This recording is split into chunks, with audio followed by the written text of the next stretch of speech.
Good morning everyone, this is BK. तो आ चुका हूँ मैं फिर से नई वीडियो लेके। तो डे 30 डेज़ का जो हमारा चल रहा है टारगेट जीके कंप्लीट करने का, उसकी पीवाईक्यू सीरीज़ चल रही हैं। उसका आज है डे 9। तो आई होप पीछे के 8 दिन की वीडियोज़ आपने देख ली है, नोट्स बना लिए हैं और अच्छे से उसको लर्न कर लिया है। तो चलिए चलते हैं डे 9 के फर्स्ट क्वेश्चन पे। तो फर्स्ट क्वेश्चन है आपका, atomic number of first artificial produced element. तो जो पहला आर्टिफिशियली प्रोड्यूस्ड एलिमेंट था उसका नाम था टेक्नीशियम और उसका एटॉमिक नंबर क्या था 43, याद रखिएगा। Question number 2, Losong festival.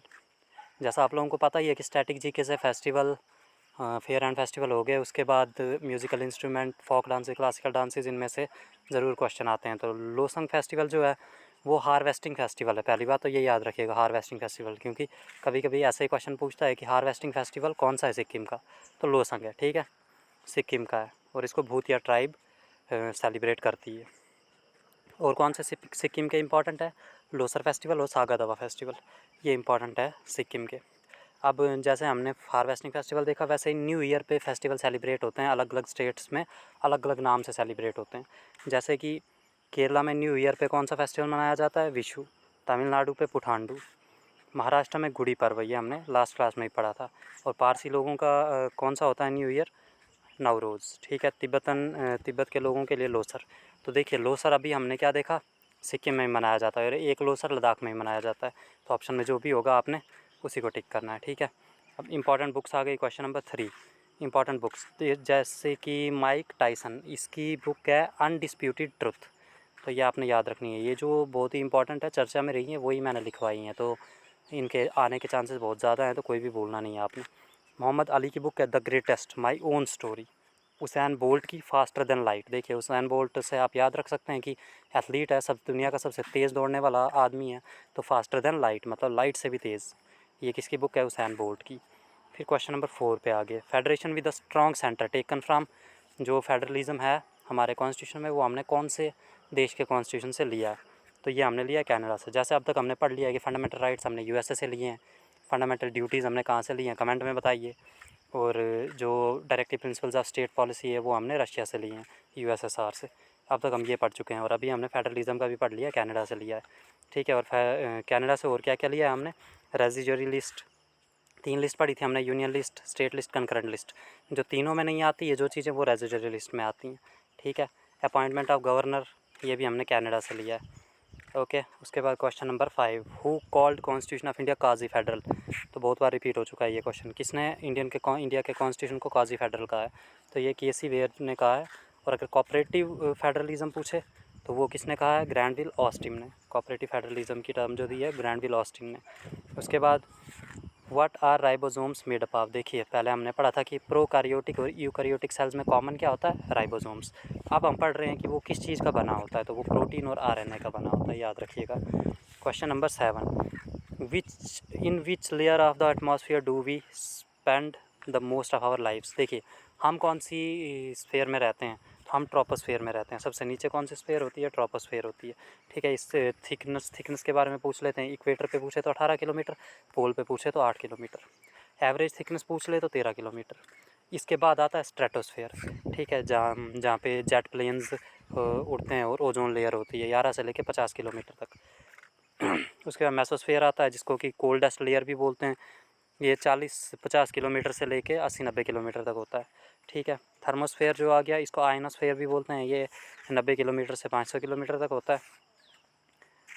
उसके बाद जो आता है एक्जोस्फेयर, तो एक्जोस्फेयर 800 किलोमीटर के आगे एक्जोस्फेयर होता है, ठीक है। तो question number 8, Mauryan dynasty. Mauryan dynasty का फाउंडर पूछा था, तो मौर्यन डायनेस्टी का फाउंडर चंद्रगुप्त मौर्य था और लास्ट रूलर बृहद्रथा था। बृहद्रथा को किसने हराया था, पुष्यमित्र शुंगा ने। उसके बाद शुंग वंश की स्थापना की थी उसने। और धामा किसने दिया था, अशोका ने, ठीक है। अशोका ने कलिंगा वार लड़ी थी 261 BC में। अशोका ने अपने बेटी और बेटे को सिलोन, जो कि श्रीलंका का पुराना नाम है सिलोन, वहाँ पे भेजा था बुद्धिज़्म को प्रमोट करने के लिए, ठीक है। तो उसके बेटे और बेटी का नाम क्या था, महेंद्र और प्रियदर्शिनी, तो याद रखिएगा। तो अब कुछ देख लीजिए, स्टडी ऑफ वाटर को क्या बोलते हैं, हाइड्रोग्राफी। जहाँ भी हाइड्रो दिखे आपको समझ जाना कि पानी की बात हो रही है, जैसे हाइड्रोलॉजी, ठीक है। हाइड्रोलॉजी क्या है यहाँ पे, स्टडी ऑफ वाटर, ठीक है।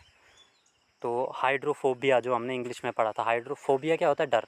पानी से डर हाइड्रोफोबिया हो गया। तो हाइड्रो जहाँ भी है पानी की बात हो रही है, ठीक है। और लॉगी का मतलब स्टडी होता है, तो हाइड्रोलॉगी हो गया study of water. Question number 10, in which year was the first population census conducted non synchronously, मतलब कि रेगुलर बेसिस पे नहीं। अगर रेगुलर बेसिस पे नहीं बोलें तो 1872 में लॉर्ड मेयो के टाइम पे हुआ था, ठीक है। फर्स्ट कंप्लीट सेंसस 1881 में हुआ था लॉर्ड रिपन के टाइम पे। तो ये जो बोल रहा हूँ मैं लॉर्ड मेयो के टाइम पे, लॉर्ड रिपन के टाइम पे, ये पूछते हैं क्वेश्चन में, बाकी तो सब लोगों को पता ही होता है। उसके बाद देखिए Hunter education commission, Lord Ripon के टाइम पे क्या क्या हुआ था। हंटर एजुकेशन कमीशन आया था। उसके बाद father of local self government भी लॉर्ड रिपन को बोलते हैं, ओके। उसके बाद आ गया सेंसस 2011, तो ये हमारा 15 सेंसस था।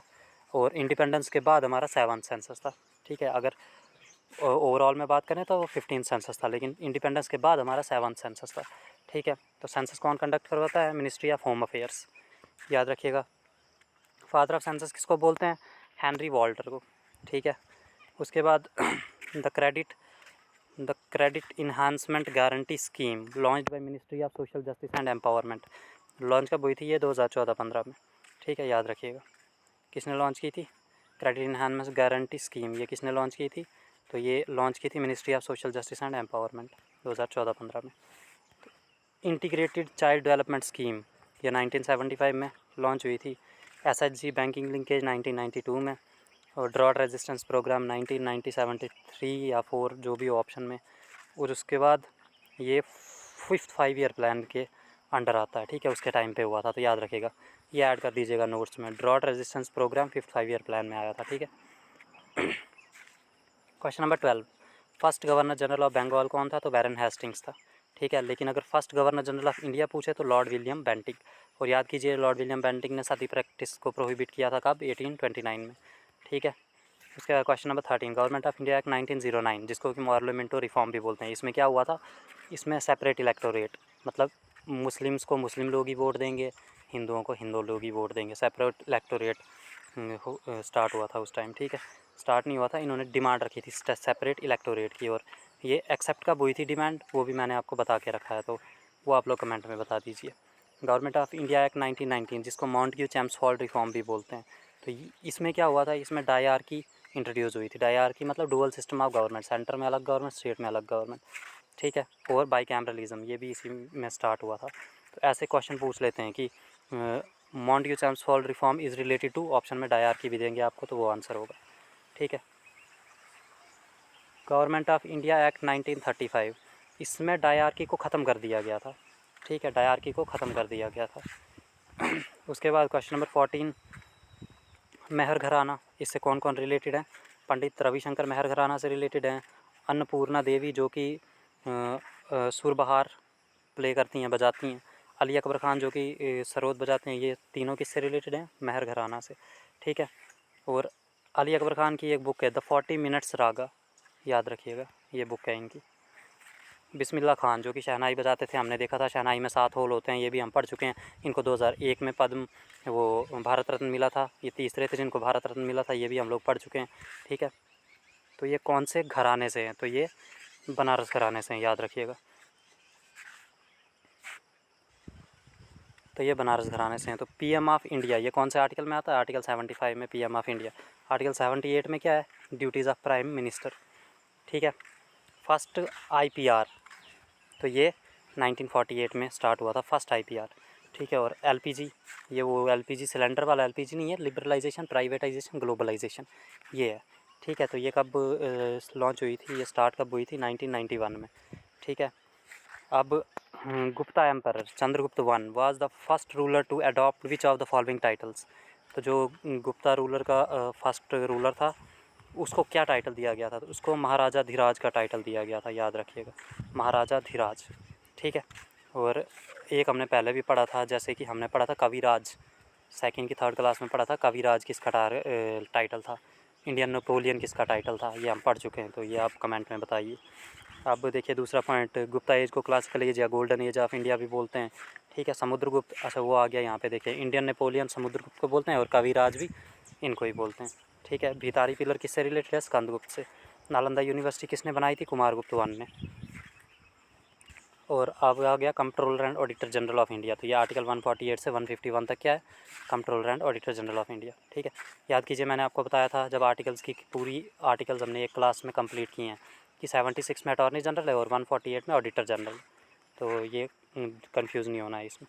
तो जैसा कि हर वीडियो के लास्ट में हमारा करंट अफेयर शॉर्ट होता है, देखिए अभी आ चुके हैं हम लोग करंट अफेयर्स पे। तो country's first unity mall open, तो इंडिया का फर्स्ट यूनिटी मॉल कहाँ पे ओपन हुआ है, उज्जैन में।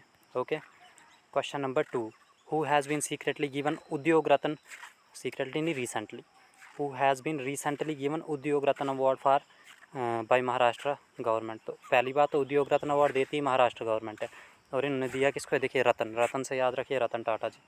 ठीक है, तो इसके साथ ही आज 10 मिनट में ही हम लोगों ने पूरी क्लास कंप्लीट कर दी है। आई होप आपको अच्छा लगा होगा सेशन।